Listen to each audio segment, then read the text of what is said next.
Hello guys, कैसे हो आप सभी। आशा करता हूँ कि आप बहुत अच्छे होंगे। तो आज मैं आपको एक ऐसी वीडियो दिखाने जा रहा हूँ जिसमें एक परिवार के बीच झगड़ा होता है और उसमें कॉमेडी भी बहुत है, आपको मजा आएगा। तो आप पूरी वीडियो देखना, सुनना। वो एक स्केच आधारित वीडियो है। तो कमेंट में बताना कैसी लगी। नमस्कार।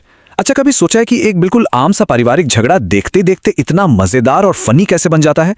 आज हम एक ऐसे ही वायरल कॉमेडी स्केच की बनावट को समझने की कोशिश करेंगे और देखेंगे कि इस पूरे हंगामे के पीछे कॉमेडी का कौन सा जादू काम कर रहा है। तो भाई, हर कहानी की एक जड़ होती है और इस कहानी की शुरुआत होती है इस एक बिल्कुल ही बेतुकी मांग से, और यहीं से वो चिंगारी भड़कती है जो पूरे घर में आग लगा देती है। तो सवाल यह है कि एक इतनी छोटी सी जिद घर में महाभारत कैसे खड़ा कर देती है। चलिए इस स्केच को परत दर परत खोलते हैं और देखते हैं कि कैसे कॉमेडी लिखने वाले छोटी छोटी बातों से ही पूरे हंगामे का महल खड़ा कर देते हैं। तो चलिए कहानी के पहले हिस्से पर आते हैं, एक अनोखी जिद। यही वो पहला कदम है जहां से इस पूरे हंगामे की नींव रखी जाती है। और मजे की बात क्या है, ये मांग रखने वाला कोई बड़ा लड़का नहीं बल्कि सिर्फ एक 10 साल का बच्चा है। सोचिए जरा, बस यही एक छोटी सी बात इस पूरी सिचुएशन को एकदम फनी और बेतुका बना देती है। यहीं से मतलब कॉमेडी का स्टेज सेट हो जाता है। तो अब मैदान में एंट्री होती है कहानी के दो पहले किरदारों की। यहां से शुरू होता है असली टकराव बेटे और पिता का। एक तरफ एक पीढ़ी की सोच, दूसरी तरफ दूसरी। तो बेटे ने अपनी मांग रखी और पिता का जवाब आता है, और जवाब भी कैसा, उम्मीदों और जिम्मेदारियों से लदा हुआ। वो बेटे की इस जिद के सामने समझ लीजिए पहली और सबसे बड़ी दीवार बनकर खड़े हो जाते हैं।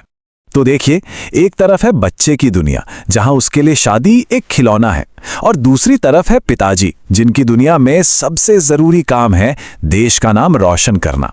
अब जाहिर सी बात है, जब ये दो बिल्कुल अलग दुनियाएं टकराएंगी तो कॉमेडी तो होगी ही, क्योंकि इनके बीच कोई मेल हो ही नहीं सकता।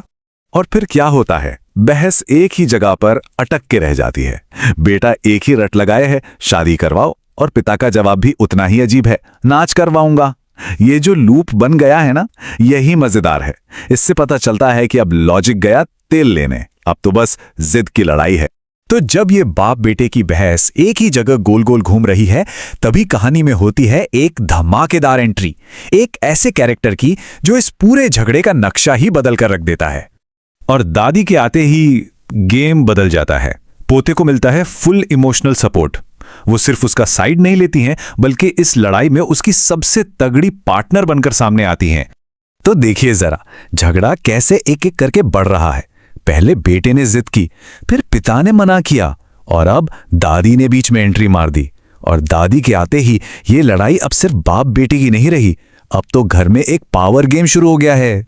और यहीं आता है कहानी में सबसे मजेदार मोड़, एक ऐसा ट्विस्ट जहां ये झगड़ा अचानक से अपनी पटरी ही बदल लेता है और गाड़ी किसी और ही ट्रैक पर निकल जाती है।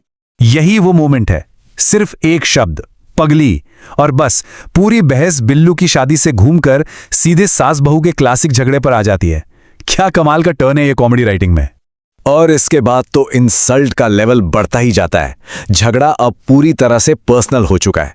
मतलब पगली से डायन तक का सफर इतनी तेजी से तय होता है कि पता ही नहीं चलता, और इससे समझ आता है कि ये नई लड़ाई कितनी जोरदार है। तो अब देखिए कि झगड़े का फोकस कैसे पूरी तरह से शिफ्ट हो गया है। जिस लड़के की शादी को लेके ये सब शुरू हुआ था, वो मुद्दा अब सिर्फ 30% रह गया है। बाकी का 70% फोकस कहां चला गया, सास बहू की लड़ाई पर। बेचारा बिल्लू अपनी ही कहानी का साइड हीरो बन के रह गया। और अब हम पहुंचते हैं कहानी के क्लाइमैक्स पर।